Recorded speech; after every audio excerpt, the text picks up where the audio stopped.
I want to thank NMC's RJ team, most of whom are here, and you'll get to meet in breakouts. And I want to give a particular thank you to Lirio Sanchez, our outreach coordinator, who helped put together this event. And she's also hosted an earlier conversation about RJ in Spanish.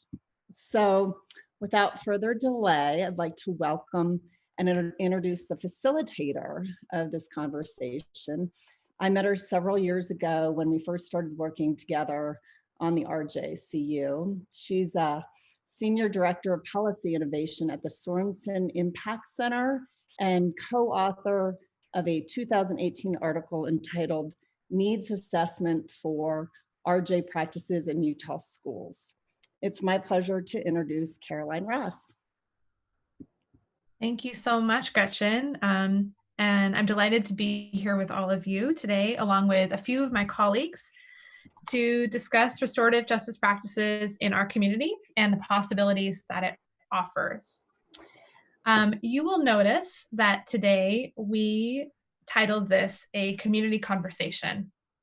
And we offered some of our participants today with you as resources. This is not an event where we want to talk at you, but rather we want to speak with you about the possibilities and opportunities that restorative justice presents for our community. So together we will offer our perspectives on implementing restorative justice practices within schools, courts, and community settings. I'm joined by Lynetta Fitzimanu and Anna Thomas from Voices for Utah Children, Sam Meckrit from Mountain Mediation Center, Dr. Claustina Mahon-Reynolds from Ecker Middle School, and Lamar Spotted Elk with the Restorative Justice Collaborative of Utah. We want to offer our perspectives, and we also know that there is tremendous expertise that exists here within the room. So to that end, the first thing that we're going to do is provide an opportunity for us to meet one another. We will be moving you all into breakout rooms to get to know each other. What we'll do is you'll receive an invitation, accept the invitation, and we'll get together just to get to know who else is in the room. I'll ask you to share your name, your pronouns, sort of what your role is in the community, and what you're looking to get out of today's session. And just for fun, what your favorite takeout food is. So really, there are many different ways that we can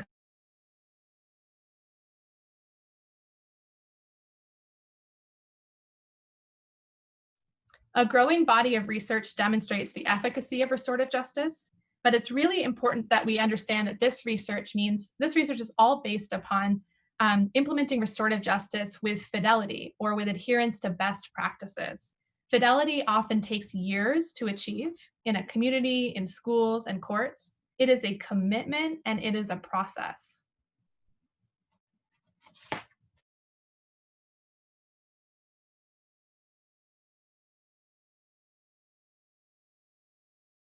Legislation around it. This is promising, but there's still a lot of work to be done in our schools, courts, and communities. We're going to talk about all of the ways that restorative justice is currently used in our communities currently, and the ways in which we can actually expand that. So I'm now going to turn the time over to our resources to help us better understand their perspectives on working with restorative justice practices and what they see as the challenges and opportunities. So I'm now going to turn the time over to Anna Thomas and Lynetta Fitzimanu from Voices for Utah Children to provide their perspective. Thanks, Carolyn. Lynetta, do you want to go first, or do you want me to go, or what's your thought? You go, Anna. Very convenient. Thank you. Lynetta and I are colleagues. We work on policy together at Voices for Utah Children. We actually came to know each other as colleagues through work on juvenile justice reform issues, and now we also work together on early childhood issues, kind of part of the same continuum.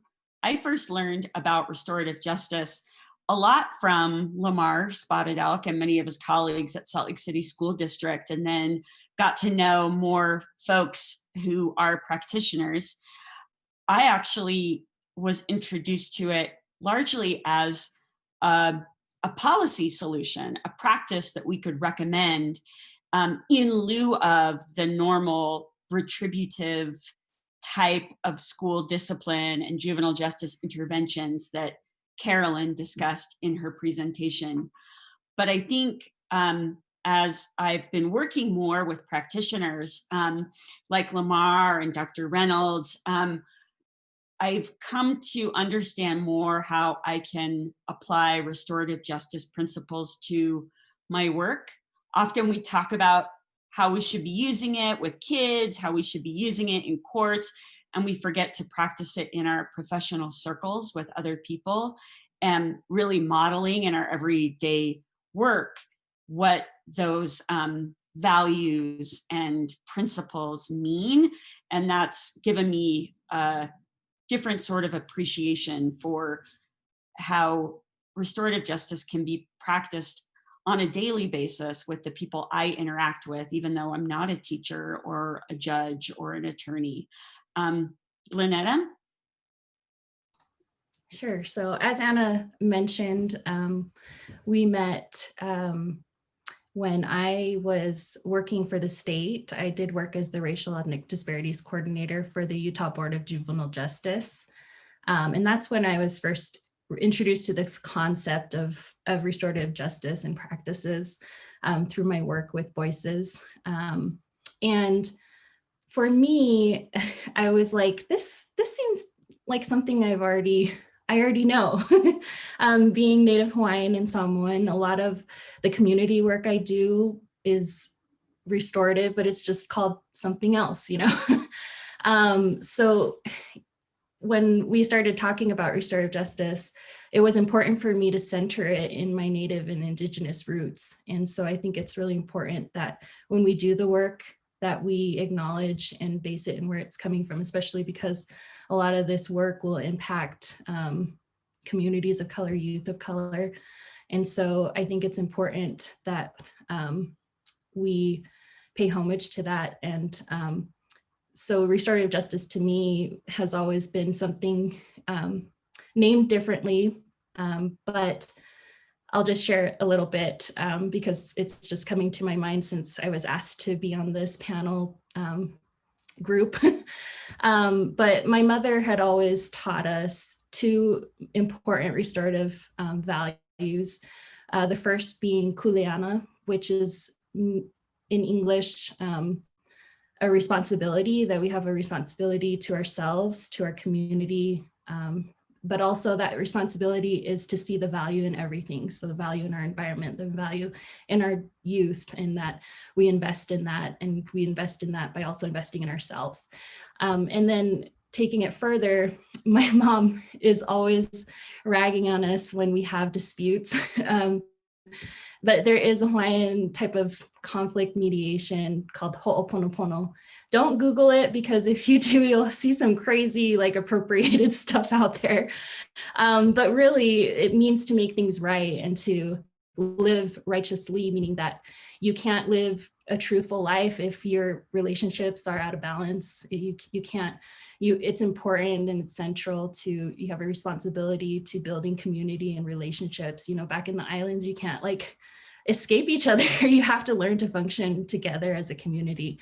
And so these principles that I grew up with, I didn't realize they're restorative until, you know, I started to think more tangibly about where did this concept come from. And so I'm grateful for that little breakout session, because it brought up in my meeting with Tasha, when we did our little getting to know you, she really brought that sense that when we do restorative practices, you know, a lot of times the teachers are not the same race as the students. And so how do we connect restorative justice to our Native youth and our youth of color in that way? And so, yeah, I think I took up too much time, so I'm gonna pass it on. Thanks, Lynetta. And I understand that the connection might be going in and out for some folks, so appreciate you bearing with us and hearing sort of the wisdom that is being shared in this room. I'm going to pass it over to Lamar Spotted Elk to share his perspective. And I'm going to share my screen with a slide as well.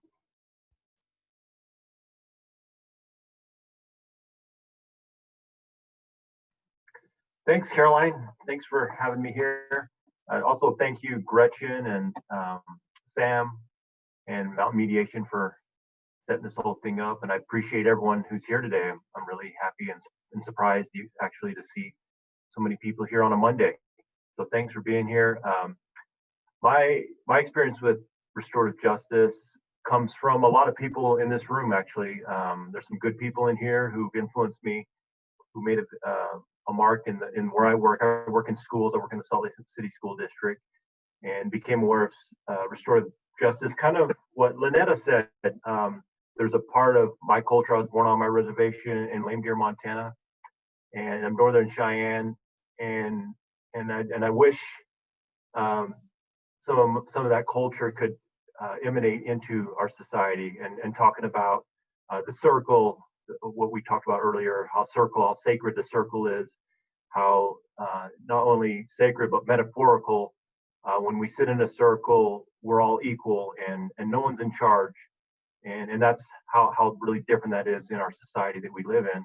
And with that comes consequences, though. If I have the power, or am I seen as someone who has more power than you, people tend to be unmotivated. People tend to disengage. And you can certainly see that in the field that I work in, which is education. When young people don't feel empowered, when they don't feel their culture connected in their school or in their setting, they tend to disengage. And so restorative justice not only was a system that would allow us to appropriately work with students and deal with issues that students come with. Young people make mistakes, and it's our job as adults to help them rectify and remedy those mistakes. And sometimes we don't do that anymore in our school system and in our legal system as well. And so, but also it's a form of engagement. It's a form of restoring our humanity, restoring culture, restoring a sense of humanity to all of us in our classrooms. And so that's what really attracts me to restorative practices. And I've seen it work firsthand, and I've seen the benefits it does pay off, not only in our university systems that study it, but also just firsthand, just in our educational systems. And I want to point out restorative practices, there could be a different mechanism and even a different definition when we compare it to our school systems to like the legal system. For example, in our school system, we're trying to do social engagement. We're trying to get people, rather than using social control, we're trying to engage students. And that's kind of the idea of restorative practices. I have this window that I wanted to share with you because I think it kind of sums up, and those in RJ are very familiar with this window. This was done by Ted Watchell, who's kind of the father of restorative practices. And he points out this window, and you can see on here, you have this continuum, and you see down in this corner, you go from low to high, and then low to high going upward as well. And you can see these windows, and you can have a window of neglect, and that's when you just don't want to engage with anyone, a situation, a person, a challenge. I kind of argue when we suspend kids, we're being neglectful because we're not teaching them what is the right behavior. And so I think we have a lot of that in our school system when we do suspend students. Suspending also is punitive as well. Punitive is punishing people, and that's kind of the retributive practices that Caroline just talked about. And that's kind of what we have. If you know our in the United States, we're 5% of the population of the world, but we're 20% of the prison population. So we use punitive quite a bit, and we're talking about, in some cases, behavior change. And so we like to use punitive to change behavior, and you could argue that it works, and sometimes it does work. And punishing kids, punishing people, using punitive measures can work, but there's a consequence with that, and the consequence is disengagement. The consequence is a violent society, I would argue as well. The other ones you see on here is this idea of permissive, and sometimes restorative practices get sent to this continuum where people think we're going to rescue or excuse or even justify and let people off the hook, and that's not the case. Restorative practices in this last window is doing things with people.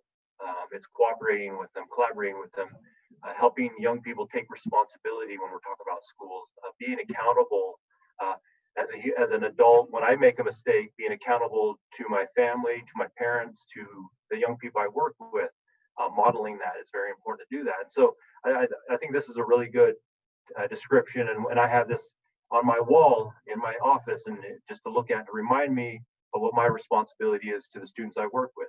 And I'll end it with that.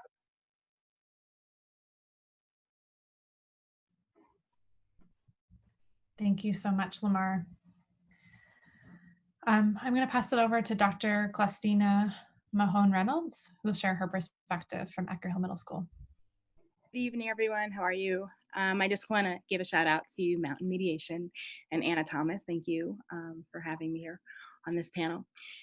So I also had the privilege of working with Lamar. Lamar and I had worked together in Salt Lake School District. And I really like what you said, Lamar, in terms of this power dynamic, right? Because when we're looking at restorative practices, restorative justice, we're looking at this power differential, right? Who can apologize, who will apologize, who is the victim, who has been victimized, who is the person who is victimizing. And so as I thought of that, several years ago, we had a couple of students, and I'm going to refer back, Lamar, to your social discipline window, because I think it's so key to the conversation. And so the students had a journal that they were writing in, and they were writing different lyrics to songs, and they had wrote the N-word several times within the journal.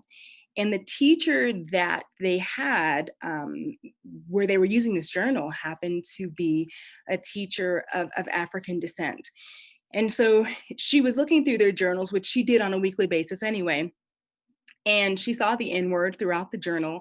And in addition to that, the kids were actually learning about civil rights and learning about lynching. So they had some trees in there, they had some nooses in there. I mean, it was just full of, it was the perfect storm for everything they were learning, and they were just jotting these things down in the journal.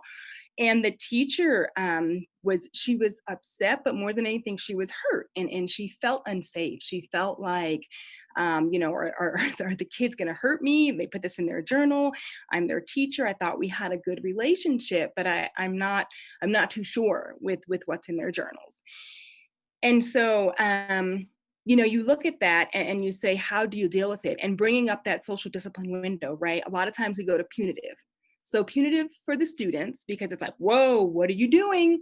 You know, you can't be doing something like that. How dare you use the N-word? Nope. In addition to that, I think sometimes when we don't have the words for something, we don't know how to handle a situation, we become neglectful, right? We kind of put it aside and kind of ignore it and say, oh, they did something wrong, but I don't know how to tackle that, so I'm just going to leave that where it's at, right?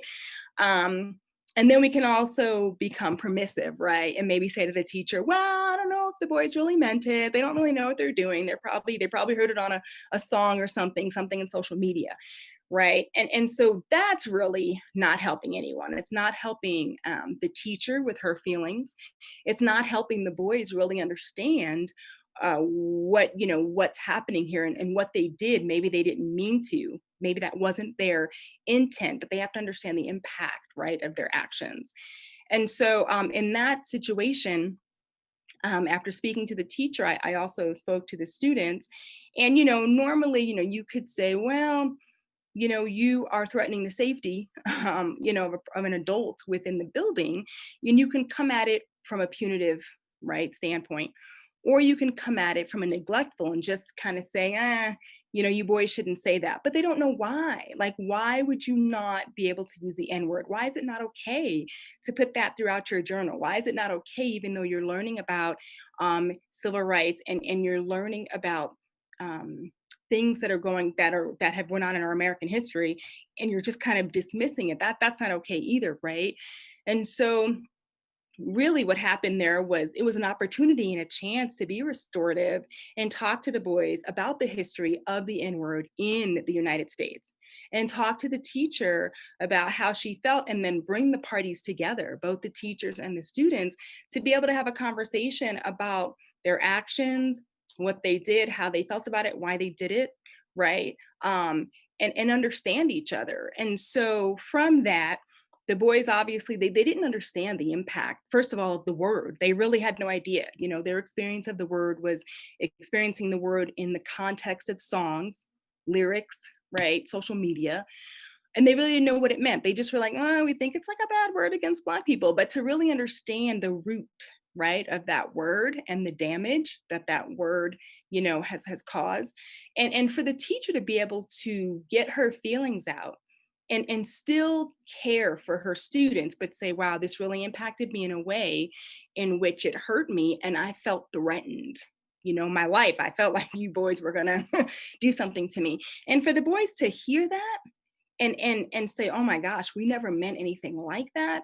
It's huge. It's huge on everyone's end, because you start to come to an understanding and you start to you know, open up and understand each other, right? And that's what it's about. It's about seeking to understand and seeking to be understood. And so I think, honestly, here at Ecker and the work I do in our school district, it's really about systems change, right? And I think, and in systemic change, and really seeing how do you move the needle forward. And I have to say, it's really very fortunate, and I feel like it's a blessing to have the superintendent that we currently have, because she puts kids at the forefront, right? And she puts restorative practices, she puts what's best for kids really at the forefront of what's happening. And so I think when you can work with people and you can work for people that are truly centering it around some of our most vulnerable populations, you know, then you can begin to have a win-win. You can have a power dynamic that's changed, and you can really truly see restorative justice take root. So I think that's all my time. Okay, thank you. Thank you so much, Dr. Reynolds. Thank you, Lamar. Thank you, Anna and Lynetta, for sharing so far about what this can look like in schools and sort of broadly in our juvenile justice system. I'm going to turn it over to Sam Mekrit, who's going to share a little bit about what this can look like in the community setting. Thank you, Caroline. So yeah, I just wanted to talk briefly about how Mountain Mediation Center, as a local community-based dispute resolution center, sees restorative values and practices as kind of an integral part of building more passionate, inclusive communities. So just for a little bit of background, some of you know us and some of you don't. But Mountain Mediation Center is a community-based nonprofit organization, and we serve Summit and Wasatch counties. Our mission is to provide area residents with the support necessary to prevent and resolve conflicts and to transform conflict into progress. And by that we mean helping people really view differences of opinion and challenging interactions as opportunities for change and increased understanding. Most of you are probably familiar with Mountain Mediation through our mediation services, but in recent years, restorative justice has really become a major focus for us as well.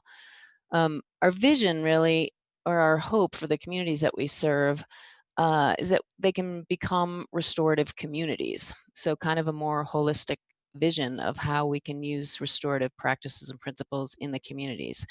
Mountain Mediation Center envisions restorative practices being used to build relationships and trust among diverse members of our communities, not just in schools, but in neighborhoods and HOAs, within organizations and institutions, athletic clubs, businesses, and even within families, and as individuals, which somebody mentioned earlier.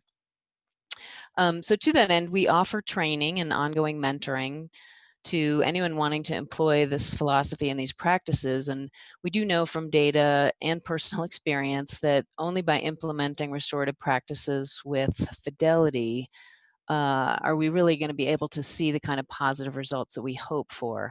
And we know that that does require kind of ongoing reflection and support. As Gretchen mentioned at the outset, Mountain Mediation Center has been hosting community conversations.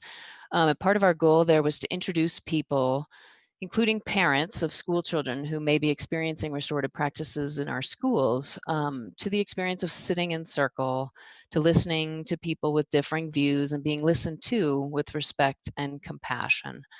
Mountain Mediation Center believes that a community-focused restorative approach is also the most effective means to address harm when it does occur, not just in schools, but also within the criminal justice system, both for youth offenders, but also for adults, and particularly young adults, those 18 to 24-year-olds for whom bad choices can be really life-altering. And I wanted to turn some of my time over to Mary Freeman, who's a relatively new volunteer with Mountain Mediation Center, only because she lived in Vermont before. And I want to give her just a minute to talk about her personal and professional experience that she brings to Mountain Mediation and to the communities that we serve. So I'll turn it over to you for a moment, Mary. Oh, Mary, you're Looks muted. like we need to unmute you. Mary. Or she can unmute herself. Yeah. I should have warned you about that, Caroline. Sorry. Oh, you have everyone muted? I just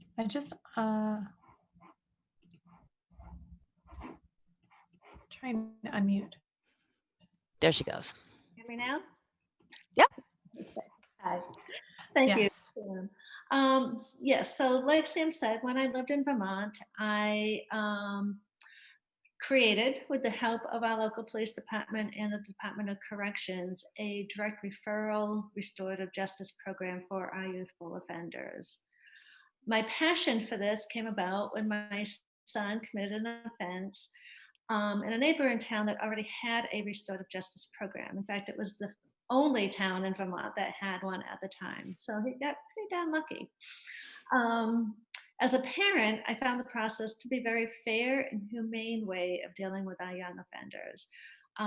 As Sam mentioned, the ages 18 to 24 or younger than that, up to 24, their brains, youthful brains just aren't quite formed the way they should be for rational reasoning. And, to be able to offer a restorative approach versus the criminal justice approach, as a parent, I was just very, very pleased with that. Now, a lot of people would say it went easy, but it was not an easy approach for him. He had to sit down with the folks that he had offended. He had to answer their questions, and together they had to come up with a contract that he had to honor. If he did not honor that contract, then it would have been kicked back to the juvenile justice system. So there was definitely some teeth in this process. He wasn't just going to be able to walk away. The contract took quite a few months for him to honor. It was a big deal what he had to do, but everybody was pretty pleased with it at the end. The process kept the harm that he caused front and center. And it provided an opportunity for those he harmed to participate in the process, which doesn't always happen in the judicial system. And this offense, because it was a direct referrals program, and it did not go through the court system at all, he did not have a record. And he was able to pursue his dream of entering the Naval Academy. If this had gone through the juvenile justice system, like most of these cases do, he would have had a record, and that would not have made him eligible for that. So my goal and my dream is to create a program here in our community that provides our youth with the same opportunities that my son had, and not have their dreams sidelined by a youthful offense. That to me is a gift that we can give our young people, and also keep the focus on the harm that was done. So that's my hope. Thank you. So Mary's part of a team of people that we have involved with Mountain Mediation Center that are looking at other programs in other states that have started like this, and tapping into Mary's expertise and that kind of thing, to be able to look at how could we start such a program here in Park City and the surrounding areas. Thank you so much, Sam. Thank you so much, Mary. Thanks to everybody who offered their perspective. I think that we've talked a lot about restorative justice on an interpersonal level. I also just want to note that this, can be done on a sort of community or societal level, similar to the truth and reconciliation processes that have happened all over the world. in New Zealand and in South Africa, notably. So I think those are all really great examples as we go into our breakout session to think about how could we actually do more of this in our community. So what we're going to do is we're going to move into breakout groups. You'll have about 20 minutes in your groups to discuss what did you hear that resonated and how might restorative justice be applicable to your life? How is this applicable to you at a sort of individual level, personal level, and what might we be able to do more in the community hearing these examples? So Lirio is going to break us all. I hope that they were help to ignite and spark some interesting ideas around how we could further implement some of these ideas in our community. We'll now have the remainder of our time, about 10 minutes, to discuss some of the ideas that may have emerged in your group. What are some things that we could do as a group here to implement restorative practices? And how can we as a group serve as a resource to one another? Or how can some of the resources that we've offered here today be of greater service to you? So I wanted to open it up for about 10 minutes of discussion.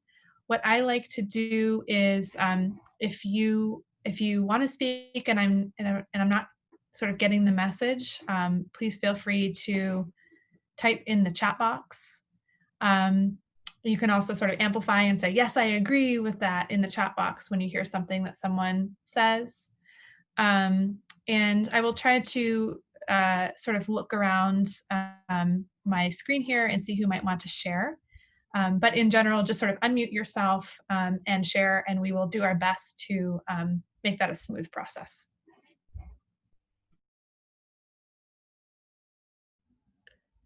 In my first group, sorry, I'm unmuted. Are we good? Great. Go ahead, Chris. In my first group, we talked about using this as a networking opportunity, that we're getting to meet a lot of different people. Is there a way that we can share contact information or be able to get in touch with each other afterwards? Yes, I was hoping you would ask that question. Sam and Gretchen and I will have to strategize on what the best way to do that is, but we do have all of your contact information and we can think about how to sort of share that among us. Thank you for that suggestion, Chris. I'll go ahead. Our group talked about just the kind of an overarching theme was just the need to be able to see each other as people, and to further our understanding of, gosh, where do people come from? What might have contributed to the conflict or the poor choice or whatever. And out of that can come more compassion, and hopefully some healing. And so just such a thought of, this could be a really different, better way to deal with issues. And like was talked about before, building community and hopefully increasing, just caring about each other and seeing each other differently, and maybe some patience, and some kindness and things like that. So, how can this be more applied more broadly, I guess? Thanks, Cheryl. I mean, the great thing about restorative practices is that we can all practice them, right, in our everyday lives. There is, despite the fact that some people have sort of copyrighted and trademarked different parts of restorative justice practices or tried to, this really is an open source process whereby we can actually create circles. We can actually create dialogues within our homes, within our families, within our communities, within our schools, within our activist networks. So I would encourage you to try it out, all of us on this call, and to keep practicing. One thing I noticed with our group, there were a few things that came out, but kind of an overarching theme that I think is worth pursuing is, stopping the cycle, right? Stopping the cycle of harm, those who are harmed, being harmed again by the system, right? They get harmed and then they do something wrong, and then they're put into the system where they're harmed again, right? So, and also, stopping the cycle in school, punitive approaches to punishment for children, and stopping the cycle of, what's the word I'm looking for? When prisoners keep reoffending and going back to jail. And it's like, how do we use these restorative practices to break these cycles? And I think that's such a fascinating concept to approach it from, is as a way to stop a cycle through communication. Thank you, recidivism. And stop the cycle through communication and community building, because through community we're stronger. So I really love that concept of stopping the cycle of harm. Thank you, Deborah. Can I go? One of the strong things that came out in our group, I think, was the idea that communities really need to take responsibility for what's going on in communities. So, someone mentioned homelessness, or whether it's substance abuse or violence. We need to look at that as a community, not just as, this person is involved in this particular thing. And I think that's sort of fundamental to RJ, however we're looking at it. But I think it's an important reminder, particularly as we try to work in communities, to give it that context all the time. And it's building on kind of what you were talking about, Deborah. And the other thing that just came across is everybody seemed to want the networking piece, like you're suggesting, Chris. And I think we are going to, Mountain Mediation is committed to being helpful. I know the Restorative Justice Collaborative Utah, that's one of its main purposes and being is to be a forum for people to share and learn and help each other. So they're out there. I just think we have to figure out how do we keep bringing people together to have these kind of conversations. So. Thanks, Sam. And I think I love what you said about, like, in all of our policy conversations, can we reframe the issue from an individual failing to a collective failing, right? How are we actually failing our community members by not offering the supports that we all deserve? So yeah, thank you so much, Sam. I think that's another really tangible way in which, it's free and it's possible for us to incorporate restorative practices in the way that we think about these issues.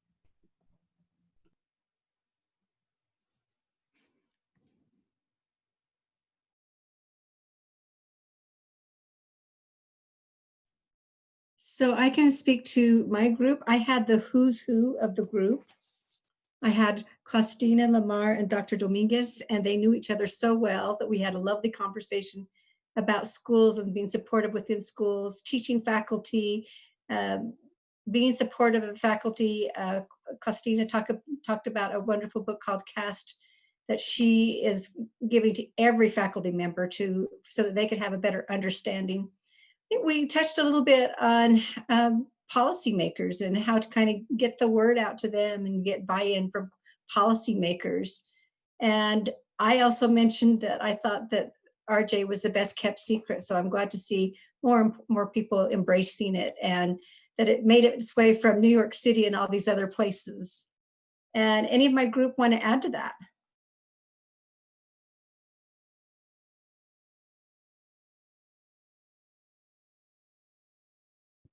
You summed it up well, Jody. Although, just a quick clarification on the book, it's going to our equity, that we have a team within our school. It's going to go to that team and our leadership team first, before we send it, before we kind of disseminate it out to everybody else. But I think Dr. Dominguez really pushed Lamar and I. And Lamar and I have a history because we've worked together for a number of years. So he really pushed us in terms of asking some real tried and true questions to what we truly do at the local educational agency level, at the LEA level, at the school level, in order to really seriously promote, right, restorative practices and what it looks like for our kids. Because we are centering kids, but we're trying to dismantle a system that has been in place forever since school began. So it definitely is a challenge. Thank you. Yeah, thank you for saying that, Dr. Reynolds. I mean, I think it's the sort of perennial question in education around in what ways does education sort of replicate the social structures that currently exist, or in what ways are we trying to dismantle them through education? And I think, unfortunately, what we see in a lot of our systems is that they replicate existing inequality. And how can we maybe sort of change that and use it as a lever to actually create the world that we want to see? Can I just say that where they've got really good trauma responsive schools, I don't know if you guys have had the opportunity to see there's 2 documentaries about creating trauma responsive school settings. I'll think of the names here in a minute. I vapor locked, but the school officer has been specifically trained not to intervene and to be a mentor and a role model and to be kind and loving to the children, and not to step in unless the team asks him to. But I know what we find in a lot of the school settings is in wealthier, whiter areas, there are therapists, and in poor areas, there are cops. And cops respond with the tools that they have in their tool belt, and those are cuffs and guns and arrests. And therapists respond with de-escalation and empathy and motivational interviewing and strength-based communication. And those are not skills that are taught to lay officers. So we need trauma responsive schools. We need to see children through a mental health lens. Half of the children with ADHD, ADD in our school settings actually have trauma, but we're not asking the right questions. So we're reacting to behaviors that are actually trauma related behaviors. And then there's the bias lens, right? And the violence against Black bodies in our schools, and especially Black girls in our schools. And there's a whole body of work and a new documentary that we've been showing around Salt Lake County about violence against Black girls in schools. And we've started a group, Utah for Black Girls, to address the violence against Black bodies that start when little girls, Black girls, are very young and their bodies are maturing faster than anyone else's. But I think we need to start looking at things through these very trauma responsive, equity focused, racial equity lenses, right, that are out there as part of this conversation. I think you brought up a great point, Shannon, because it's really important. And it's also, it has to do with the language that we use when we refer to our kids, right? And, where are leggings allowed? If you look at a lot of our schools, when I worked in Salt Lake, right, our girls couldn't wear leggings. I work in Park City, and that's all my girls wear are leggings and Vans. And so it's like, well, maybe because one body is not more curvaceous than another, is that why we just say, oh, okay, well, it's okay here, but not okay there? And so that's where I think it's really important what you said, Shannon, because we get into the language, we get into the thought process and the sexualizing of bodies, where then we begin to promote, right, a rape culture and a culture of shaming here, but not shaming here. And I think we need to really look at the root of that. So thanks for bringing that up. Thank you, Claustina, and thank you, Shannon. I think those are really important points for us to end on. This is all tied up with inequity and racial disparities, and we touched on that a bit here, but I'd love to see that as a longer conversation.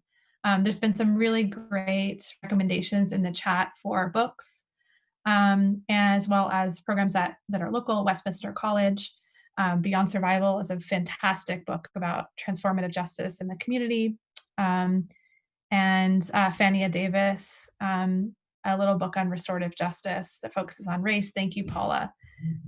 So there's a lot of really good stuff here in the chat. We'll be sure to save that. It's being recorded and send that out to folks, along with we'll make a strategy about connecting everybody too. So just with our last couple of minutes, I wanted to thank everybody so much for attending. This is just the beginning of a conversation. I wanted to remind us or share that there are ongoing resources on restorative practices through the Restorative Justice Collaborative of Utah.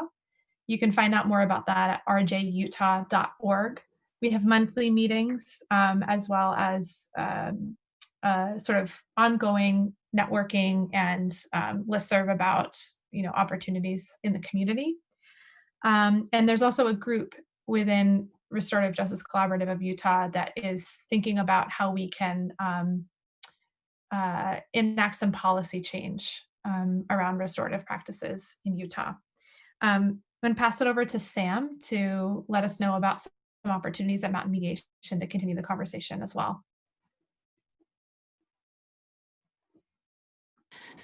Yeah, as I said, we have just started to form a new sort of subgroup of volunteers, board members that are particularly interested in restorative justice. And we welcome anybody that wants to participate in that. You don't necessarily have to live in Summit or Wasatch County to join. And we encourage people to get involved with the RJCU as well, because we're a member of that as well. We want you to know that we are happy to be helpful in whatever way that we can to you. So we've done trainings for nonprofits, and we'll do presentations for groups on restorative justice as needed. But we're here to be a resource for you. And we'd like you to participate in any way that you can. We're going to be, one of our next steps is going to be, and is already started, really reaching out to the law enforcement community and folks more on the criminal justice side. And I'm so happy to see some of you here tonight.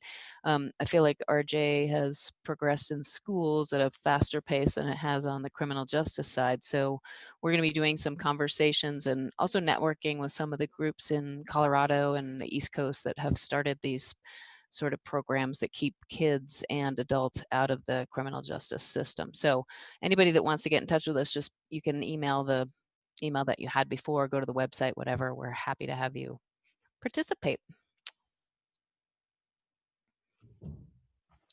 Great. Thank you so much, Sam. So there are a number of ways to plug in. We want to continue these conversations. It's been really wonderful to see folks show up from the community, from the criminal legal justice space, from schools. And I think that this is a really important conversation to continue that intersects with so many of the most pressing issues that we're dealing with as a community right now. So really, thank you so much again. We look forward to continuing this conversation, and we hope to hear from you in the coming weeks. So thanks so much.